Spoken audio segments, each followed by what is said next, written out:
ABS-CBN News and Current Affairs. Panig sa katotohanan, panig sa bayan.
Bangon na mga kapamilya, ugdungan natong sugato natong Tuesday morning ug usa ka maayong buntag Mindanao. Medyo bugnaw ang atong pagsugod sa atong adlaw karon, Francis. Sila binakagabi nga grabe ang pagbundak sa ulan unta karong adlaw mugawas na gyud si haring adlaw, no, kay para dili maperwisyo ilabi na ang atong mga estudyante ug mga empleyado nga mosulod sa ilahang mga trabaho karong morning. Tama kami siya lang. Siyempre, magpasalamat kita kay karong adlaw nakagawas na sa area of responsibility sa Pilipinas ang bagyong Labuyo ug pero nagpahimang no gihapon ang pag-asa nga maghatag gihapon kini o makaapekto gihapon kini sa lakat sa panahon dinhi sa Pilipinas, labi na dinhi sa ato sa Mindanao ug Visayas area nga padayon ni ining ginapakusog ang huyop sa ato ang monsoon waves. Kagabi, Francis, no ubay-ubay ka mga lugar dinhi sa labi na sa downtown area ang gibaha tungod sa pagbundak sa kusog na ulan. Nagsugod siguro mga pagdulong na alas 6 sa gabi, no. Daghang mga pasahero ang na-stranded, ang uban halos sobra tuhod ang gilawmon sa tubig baha. Kini atong makita mga kapamilya mo kining pipila ka mga sitwasyon sa downtown area. Gani ako usa diha sa naipit sa may MacArthur Highway. Oo. Tungod sa pagtaas sa tubig do sa mga kadalanan, syempre nagkosad siya og traffic congestion kagabi. Ingon atong atong team kagabi na bisan gani daw kadlaw na pay mga areas nga medyo taas gihapon ang tubig. Kagabi ipon nako naobserbahan no nga, di ba nasanay na ta diri sa may MacArthur Highway, dili na kaayo mo baha human di pa tasan. Pero kagabi daghan pod ang mga nitirik diha nga area kay medyo hapit na magtuhod ang gitasag sa tubig. Busa mga pamilya, kinahanglan kayo nga mag-igmat kita hilabi na karon nga nagaulan, no, katong mga nagpuyo hilabi na sa mga landslide and flood prone areas. Kinahanglan gyud nga maminaw ta sa mga advisories nga ginahatag sa ato ang mga barangay officials. Di na kinahanglan na kung dili man gud maminaw, Francis, usay ka na ang maging cause nga mabutang sa peligro ang inyong mga kinabuhi. Pero mga kapamilya, despite sa medyo dili maayo ang panahon, kinahanglang lagsik o positibo ang gahapon ang atong mga outlook in life karong adlaw kay usa na sab ka certified Pinoy talent ang nagtapos sa gipahigayong 2013 World Championships of Performing Arts sa Los Angeles. Gawa sa trophy nga nakuha sa model nga si Rigor Pineda Gorospe, nakakuha sab siya og unom ka mga medalya sa lain-laing kategorya. Hey, siyempre, congratulations sab, proudly Pinoy na sab na siya. Pero kini mga kapamilya, sigurado ko nga dapat yun maging positive dahil labi na kay Kadayawan na. Tama. No? Kadayawan week na dagang mga selebrasyon nga atong ginapahigayon, and tungod ana grabe ang security nga gipatuman sa lokal nga kagamanan to ensure lang nga luwas ang tanang mga Davaoenyo ug mga turista nga mobisita dinhi sa Davao City. Busa pati ang atong mga kapamilyang Davaoenyo, iawhag sab sa lokal nga gobyerno nga motabang aron nga samtang nag-enjoy kita mga kapamilya at usang gibantayan ng atong komunidad. Tama ka. Pero Francis, ingon sila, usa daw sa mga dapat ma-experience sa mga turista pag muadto diri sa Davao City, ang pagkaon ug labian ug authentic nga Davao Wenyo dish. Isa niya na, ang ginapangita, di ba, ang durian. Correct, isa na din na. And syempre, speaking of dish, mga kapamilya, unya atong sayron kung unsa kalami ang pagluto ug usa ka chicken curry nga giluto sulod sa bamboo. Last week na ang isuligan po nato.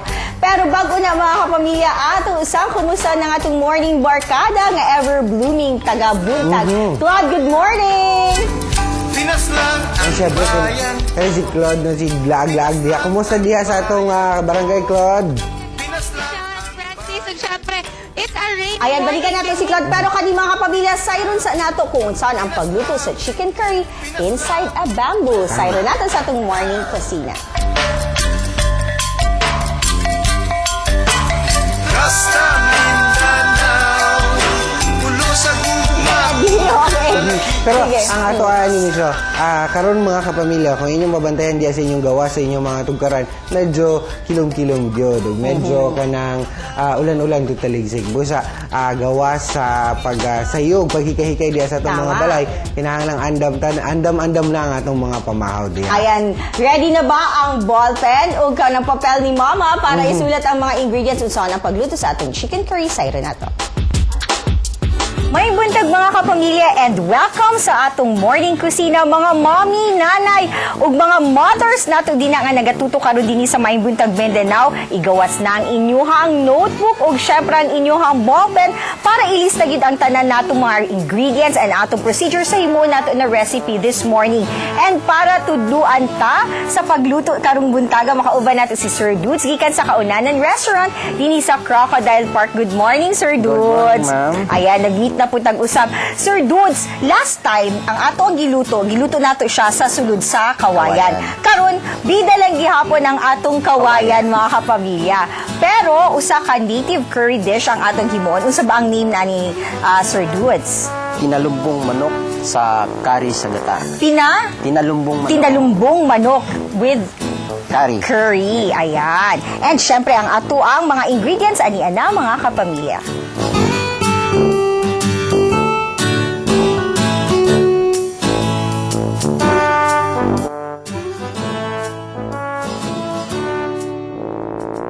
So Sir Du, sugdanan nato itong pagluto sa atong usa ka native curry dish this morning. Unsa ba ang first step natong himuon? Siyempre, una natong himuon ang ato ang tubig.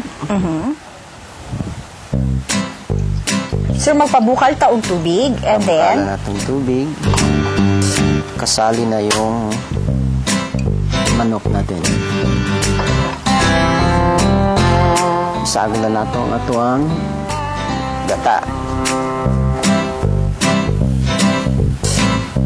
so pag nag-start na nato siya makita na nagaboil, sir, ato na ibutang ang ato ang sibuyas bombay Bombay.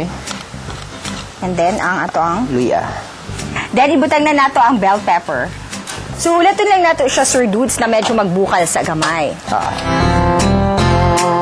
Then, pagbukal gamay, pwede na nato tibot atong curry.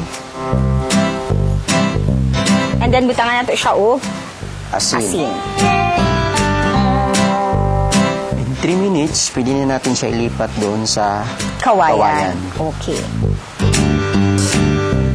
So after 3 minutes na nag-boil ta sa ato ang mga ingredients, pwede na nato siyang i-transfer karon sulod sa kawayan. So basically, sir, ang ato lang gihimo diri is pabukalan lang, ulutuon daan ang gata and ang kaning uban nga mga ingredients. Pero dinhi na gyud siya Ang final ang na to, final na na sa cook sulod na sa gyud siya. kawayan. So since mga pamilya na ay sauce ang ato ang giluto, kinahanglan lang siya na takluban nato og dahon sa saging para dili mayabo. Ayan. And then, ato na siyang lutuon og usab. So after 30 minutes, sir, pwede na itong hauno Pwede na. na ito hauno. And then, ato nang buakon ang atong kawayan.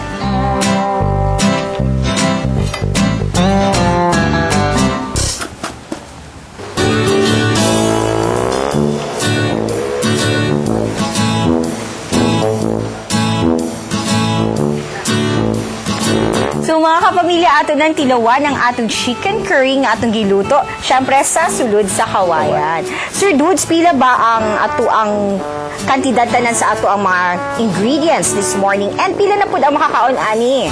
Sa tanan-tanan na itong ingredients, apila ang manok, nagkantidad lang siya og 95 pesos. Upat o tulo na ang mga kaon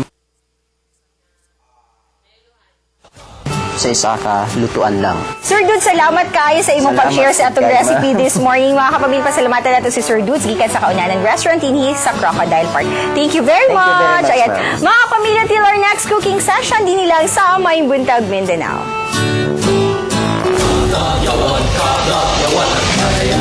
Tungod sa mainit